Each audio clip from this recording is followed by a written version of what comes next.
Hello everyone, I am Devlina, a third professional MBBS student from Malda Medical College and Hospital. আজকের ভিডিওটা কোনো motivational video না বা কোনো রকম ভিডিও না।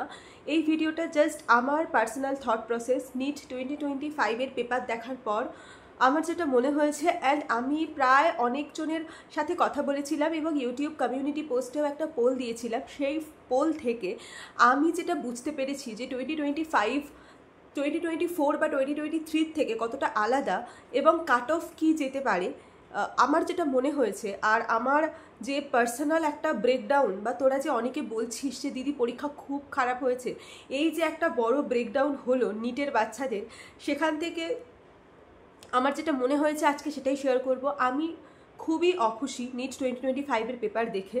হ্যাঁ, অনেকে বলছে হওয়ারই ছিল, এরকম তো হতেই পারতো কারণ এত ইজি কোশ্চেন। কিন্তু আমি এটা ভাবছি যে যারা একটা ট্রেন্ড তো হয়ে আসছিল, আমি মানছি কোশ্চেনের কোনো ট্রেন্ড হয় না, কখনো ইজি কখনো কঠিন, এটা হতেই থাকে। কিন্তু তবু যদি আমরা 2019 থেকে শুরু করে দেখি, 19, 20, 21, 22, 23, 24, 25, এই যে এতগুলো বছরে কখনো কোশ্চেনের ট্রেন্ড পাল্টায়নি। আজকে 25 সালে এসে হঠাৎ করে কোশ্চেনের ট্রেন্ড পাল্টে গেল। আমি শুধু এনটিএকে এটা জিজ্ঞাসা করতে চাই যে মানে কেন, কি দরকার ছিল, 2025 বাচ্চারা কি ভুল করেছিল বা তাদের কি দোষ ছিল। মানে কোশ্চেন পেপার আমি পার্সোনালি একটা করে যাব যে আমার পার্সোনাল কোশ্চেনগুলো দেখে কি ফিল হয়েছে এবং স্টুডেন্টদের ফিডব্যাক তাতে কি। আমি প্রথমেই ফিজিক্স নিয়ে বলবো, কারণ ফিজিক্সের যা পেপার লেভেল, অনেস্টলি বলছি আমি যদি এই সালে পরীক্ষা দিতাম আমি তো কোনোদিনও চান্স পেতাম না। ফিজিক্সের পেপার লেভেল মানে ইভেন আমি এমআর স্যারের কথা শুনলাম, এমআর স্যার নিজে বলছেন ফিজিক্সের পেপার লেভেল 8 to 9 কি 10 গুণ টাফ হয়েছে। যেই মেন্সের থেকে টাফ পেপার, যেই অ্যাডভান্স লেভেলের পেপার। হ্যাঁ মানে এরকম না যে পিওয়াইকিউ থেকে এসছে, পিওয়াইকিউ থেকে আসেনি। অনেকে বলছে হ্যাঁ পিওয়াইকিউ থেকে এসছে, হ্যাঁ অনেক কোশ্চেন পিওয়াইকিউ থেকে ছিল, আমি মানছি। কিন্তু এত লেন্দি পেপার, ডেরিভেটিভ, এইসব তো কোনোদিনও নিটে আসতো না। এসব তো আমরা কোনোদিনও নিটে দেখিনি। আমার তো নিটে এরকম আমি যেমন পিসিএমবি, বাট নিটে তো এমন অনেক বাচ্চাও পরীক্ষা দেয় না যারা পিসিবি, তারা এম জানে না। তো তাদের জন্য তো অবশ্যই এটা অনেক অসুবিধার, প্রথম কথা। সেকেন্ড কথা, যদি মানে গতানুগতিক একটা ট্রেন্ড চলে আসছে, হঠাৎ করে সেখান থেকে ট্রেন্ড যে ভাঙা হলো, তাতে করে হ্যাঁ আমি জানি অনেকেরই কিছু যায় আসে না, কিন্তু যে সমস্ত বাচ্চাগুলো মানে নিট তো শুধু টপার বাচ্চাদের পরীক্ষা নয়, অনেক মিডিওকার বাচ্চারাও পরীক্ষা দেয়, অনেক মিডিওকার বাচ্চারাও চান্স পায়।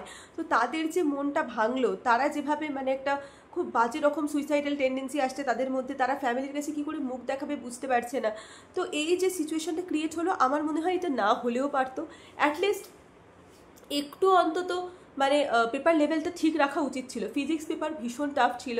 ফিজিক্সে ইভেন অ্যালেনের একজন স্যারের মুখেও আমি শুনলাম, তো ওই স্যার বলছেন যে মানে যারা অ্যালেনের টপার বাচ্চা তারাও 35 থেকে 36 এরকমই অ্যাটেন্ড করে এসছে 45 মধ্যে। তো এটা কিন্তু অবশ্যই একটা অনেক বড় ডিজাস্টার। তো তোরা এটা মনে করতে পারিস যে তুই যদি আমাকে জিজ্ঞেস করিস যে দিদি ওভারঅল তুমি ফিজিক্সে কোন নাম্বারটাকে একটা স্ট্যান্ডার্ড নাম্বার বলছো, আমি 100 to 120 এই মার্কসে যারা স্কোর করবে 120, 110+, এই মার্কসটাকে আমি স্ট্যান্ডার্ড মার্কস বলে ধরছি। তোরা যদি এর মধ্যে ধরিস তাহলে তোরা এক্সপেক্ট করতে পারিস যে তোরা কিছুটা হলেও সিলেকশন রেঞ্জের মধ্যে আছিস। নেক্সট আমি আসবো বায়োলজির কথায়। আমার মতে ফিজিক্স সবচেয়ে হার্ড ক্যাটাগরিতে, দেন বায়োলজি দেখ এনসিআরটির বাইরে থেকে যে খুব এসছে বলবো না, একটা দুটো কোশ্চেন স্লাইটলি হয়তো এনসিআরটির বাইরে থেকে এসছে, বাট ফ্রক থেকে তো কোশ্চেন পড়তেই পারতো। মানে এরকম কোনো ব্যাপার না যে ফ্রক থেকে পড়বে না, ফ্রক থেকে পড়েছে, অনেকগুলো বেশি পড়েছে। হ্যাঁ এবার যেটা ওই একদম প্রথম পেজ থেকে কোশ্চেন দিয়ে দেওয়া, সেটা আমার নিজেরই একটু বাজে লেগেছে, কারণ আজ অবধি কখনো আসেনি। কিন্তু এখন এনটিএ যদি এই লজিকটা কাজে লাগাতে চায় যে এনসিআরটির মধ্যে থেকে আমি যেখান থেকে ইচ্ছা কোশ্চেন দিতে পারি, তো অবশ্যই দিতে পারে। হিসেব মতো বায়োলজিও অনেক টাফ ছিল। টাফ আমি ইন দ্যাট সেন্স বলবো না যে টাফ ছিল, লেন্দি ছিল। লেন্দি বায়োলজি পেপার হলে এমনিই নাম্বার কমে, এমনিই কাট অফ কমে।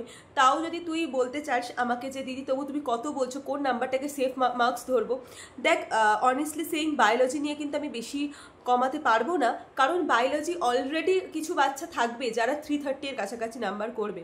তো বায়োলজিতে কিন্তু 300 to 330 এই রেঞ্জের মধ্যে কিন্তু তুই একটা অ্যাভারেজ মার্কস ধরতে পারিস। আমি আবারও বলবো বায়োলজি লেন্দি ছিল কিন্তু টাফ ছিল না। যেহেতু টাফ ছিল না সেই জন্য অনেক বাচ্চা কিন্তু বায়োলজি করে এসছে।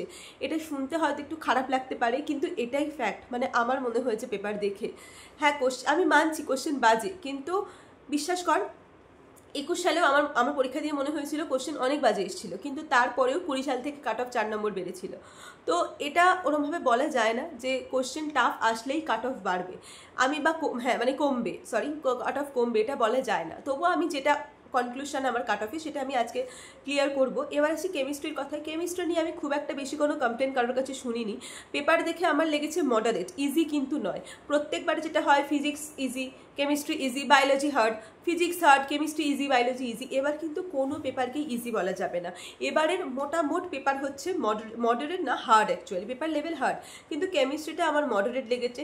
কেমিস্ট্রির অ্যাভারেজ কিন্তু 130 140 উঠবে আমার মনে হয় পার্সোনালি, ঠিক আছে। হ্যাঁ, এবার কোথা থেকে কতগুলো বাচ্চা ভালো রেজাল্ট করছে, ওয়েস্ট বেঙ্গলের বাচ্চারা ভালো রেজাল্ট করছে কিনা সেটাও কিন্তু ম্যাটার করছে, কিন্তু এটা বেশি ম্যাটার করছে আমার মনে হয়, ঠিক আছে। কারণ কেমিস্ট্রিতে ওরকমই উঠবে 130 140 এরকম। এবার তোরা যদি আমাকে বলিস যে তাহলে দিদি তুমি কোন সালের মতো কাট অফ এক্সপেক্ট করছো, অনেকে বলছে 2020 মতো কাট অফ যাবে, 2021 মতো কাট অফ যাবে, তো আমার মনে হয় না। বা অনেকে বলছে 2016 মতো কাট অফ যাবে। বিশ্বাস কর অত 2016 মতো কাট অফ যাবে না। কেন যাবে না আমি তার পিছনে অনেকগুলো রিজন তোদের দিতে পারি। 1 নম্বর রিজন, 2016 সালে যে পরিমাণে রিসোর্স আমাদের কাছে ছিল তার থেকে অনেক বেশি পরিমাণে রিসোর্স এখন আমাদের কাছে আছে, সেই তুলনায় অনেক বেশি বাচ্চা অনেক ভালো পড়াশোনা করতে পারছে, ঠিক আছে। এটা 1 নম্বর কথা। 2 নম্বর কথা আমি এটা বলবো যে আরেকটা যে মেন জিনিস সেটা হচ্ছে এই যে পুরো ব্যাপারটা, এই যে পুরো নিট এই ব্যাপারটা, এটা কিন্তু 2016 সাল থেকে এখন অবধি অনেকটা ইভলভ হয়ে গেছে, ঠিক আছে। অনেক পেপার প্যাটার্ন চেঞ্জ হয়েছে, অনেক কিছু চেঞ্জ হয়েছে, তাই চাইলেও 2016 মতো কাট অফ কোনোদিনও যাবে না। তাহলে তুই আমাকে এটা বলতে পারিস যে তাহলে কাট অফ কিসের মতো যাবে। আমার এক্সপেকটেশন অনুযায়ী কাট অফ 2024 মতো অতটা বাড়বে না, কিন্তু 2023 কাট অফের কাছাকাছি কিন্তু কাট অফ যেতে পারে। এবার তোরা আমাকে তাহলে সেটা জিজ্ঞেস করতে পারিস যে 2023 মতো কাট অফ বলতে তুমি কি বোঝাচ্ছ, কত নাম্বার বোঝাচ্ছ। আমার মনে হয় 590 থেকে 600 এই জায়গায় কাট অফটা ঘোরাঘুরি করবে। +-10 তোরা ধরতে পারিস, প্লাস হবে না। আমার এক্সপেকটেশন অনুযায়ী -10 হওয়া উচিত, মানে 500 ওই 80 90 বা 600 এই জায়গাতে কাট অফ আমার এক্সপেকটেশন অনুযায়ী থাকা উচিত। তোরা হয়তো ভাবছিস যে দিদি এত, অনেকে বলছে 500 কাট অফ যাবে, অনেকে বলছে 510 কাট অফ যাবে, 550 কাট অফ যাবে। আমার মনে হয় না। আমি এটা জেনারেল কাস্টের জন্য বললাম, সেই অনুযায়ী তোরা ইডাব্লিউএস, সেই অনুযায়ী তোরা এসসি এসটি ওবিসি এগুলোকে তোরা ডিসাইড করে নিস, কারণ আমার সত্যি এগুলো সম্বন্ধে অত আইডিয়া নেই। আমার জেনারেলটা সম্বন্ধে আইডিয়া আছে, তো আমি ওটাই বললাম, ঠিক আছে। এবার আসি মেন্টাল সাপোর্টের কথায়। দেখ, আমি জানি অনেকের পরীক্ষা অনেক খারাপ হয়েছে। কোশ্চেন কঠিন হওয়ার মানে কিন্তু মডারেট বাচ্চাদের পরীক্ষা বেশি খারাপ হওয়া। ভালো বাচ্চারা তো বেরিয়ে যাবেই, তারা যেমনই কোশ্চেন হোক বেরিয়ে যাবে। মডারেট বাচ্চাদের জন্য যে কথাগুলো আমার বলার, তোরা বুঝতে পারছিস নিটের কম্পিটিশনটা কোন জায়গায় পৌঁছেছে। এখন তো আগে তো শুধু কাট অফ বাড়তো, এখন তো এনটিএ কোশ্চেনও টাফ করা শুরু করে দিয়েছে। কে বলতে পারে পরের বারে কোশ্চেন আরও টাফ হলো। তো এখন আমি সবাইকে এটাই বলবো, ড্রপ দিতে গেলে অনেক ভেবে চিনতে ড্রপ দে। আর একটা কথা বলবো যে মনোবল ভেঙে মানে পড়িস না, বা কোনো খারাপ সিদ্ধান্ত, কোনো বাজে সিদ্ধান্ত, কোনো সুইসাইডাল থট, বাবা মার উপরে অত্যাচার, নিজের উপরে অত্যাচার, এগুলো প্লিজ করিস না। এই সময় মন শক্ত রাখার সময়, এই সময় নিজেকে দৃঢ় করার সময়, নিজেকে আরেকবার ঘুরে দাঁড়ানোর সময়, ঠিক আছে। আমি বলছি না তোকে ড্রপ দিতেই হবে, আমি এটাও বলছি না তুই কোনো কোথাও চলে যা। তোর যেটা নিজের মনে হয় সেটা তুই করবি, কিন্তু এক্ষুনি নয়, ডিসিশনস এক্ষুনি নয়।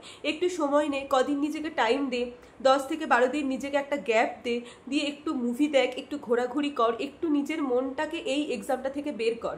তবে তুই নিজের জন্য একদম পারফেক্ট ডিসিশনস নিতে পারবি। কারণ এখন তুই যে সিচুয়েশানে দাঁড়িয়ে আছিস, সেই সিচুয়েশানে দাঁড়িয়ে তোর জন্য একটা সঠিক ডিসিশন নেওয়া কিন্তু খুব মুশকিল।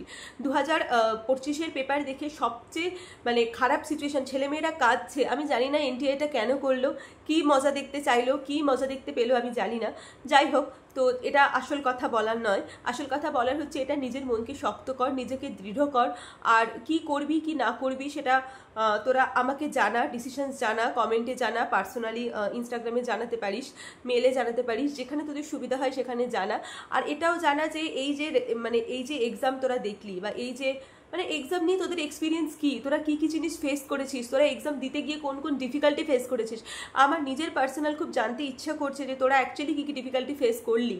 তো আমি এটাই বলবো যে তোরা আমাকে প্লিজ জানা কমেন্টে যে দিদি এরকম এরকম ডিফিকাল্টি ফেস হয়েছে, ফিজিক্স এই পালিনি, কেমিস্ট্রি এরকম এসছে, বায়োলজি এরকম এসছে। আমার এগুলো জানলে আমার নিজের অনেক ভালো লাগবে, আমি নিজে অনেক বুঝতে পারবো যে অ্যাকচুয়ালি তোদেরকে আমি কীভাবে গাইড করতে পারবো, বা আদৌ 2026 ড্রপ দেওয়ার জন্য সেফ কিনা, এই জিনিসগুলো আমার মনে হয় আমি তোদের জানাতে পারবো। কারণ মানে আমার কেন জানি না এটা ফিল হচ্ছে পার্সোনালি ভেতর থেকে। আমি এতদিন সবাইকে প্রচুর মোটিভেট করে এসেছি যে নিট দিবি, ড্রপ দিবি, কেন দিবি না, নিজের জায়গা ছিনিয়ে নিবি, আমিও দিয়েছি তোরাও পারবি। বাট আজকে এসে আমার একটা ফিল হচ্ছে নিটের জায়গাটা না একটু অন্য রকম হয়ে যাচ্ছে। চান্স পাওয়ার থেকে বেশি মানুষকে ডিপ্রেশন দিচ্ছে, মানুষকে অনেক কষ্ট দিচ্ছে। তো এটা তো আমি কখনো চাই না, কারণ আমি সবসময় এটা চাই যে আমরা যেটা করছি সেটা যেন আমরা এনজয় করি, সেটা যেন আমরা ভালো থাকি, সেটা যেন আমরা খুশি থাকি। সেটা যদি না হয় অবশ্যই অনেক খারাপ লাগবে। তো এটুকুই আজকে বলার। কাট অফটা আমি মোটামুটি বললাম, তোরা বুঝতে পারলি, বাকি তোদের এক্সপিরিয়েন্স তোরা শেয়ার কর। আমার কিছু বলার নেই। আমি পার্সোনালি খুব খুব আশাহত, আমার অনেক খারাপ লেগেছে। আমি জানি না তোদেরকে আমি কীভাবে পড়াশোনা করতে বলবো, আমি জানি না তোদেরকে আমি কীভাবে গাইড করবো, আমার সত্যিই জানা নেই। পেপার অ্যানালিসিস আমি আমি নিজে দেখেছি বসে বসে অনেক স্যারের। তো I am not happy with the paper. এখন দেখ, আমরা কেউ গভর্নমেন্টের ওপরে না, এনটিএ যেটা করেছে আমাদের সেটা মেনে নিতে হয়েছে। বাকি জানি না, মানে তোদের ফিউচারের কথা ভেবে আমার নিজের অনেক খারাপ লাগছে, আমার নিজের অনেক আমার কাছে কিছু বলার মতো ভাষা নেই। মানে আমি তোদের জ্ঞান কী দেবো, আমার কাছে কোনো জ্ঞানই নেই এটা নিয়ে দেওয়ার মতো। শুধু আমি মেন্টাল সাপোর্টটুকুই দিতে পারি। আমি এটুকুই বলতে পারি যে নিজেকে একটু শান্ত রাখ, একটু ধীরস্থির রাখ। খুব খারাপ একটা সিচুয়েশানে আছিস, এই সিচুয়েশান থেকে তোদেরকেই বেরোতে হবে, আর আমি জানি আমার ওয়ারিয়ার্সরা সেটা পারবে। তো ব্যাস এটাই বলার। আর কমেন্টে তোদের কথা বল, আমি তোদের কথা শুনবো আজকে, আমি চেষ্টা করবো সবাই রিপ্লাই দেওয়ার। ব্যাস আর কিছু বলছি না, বাই।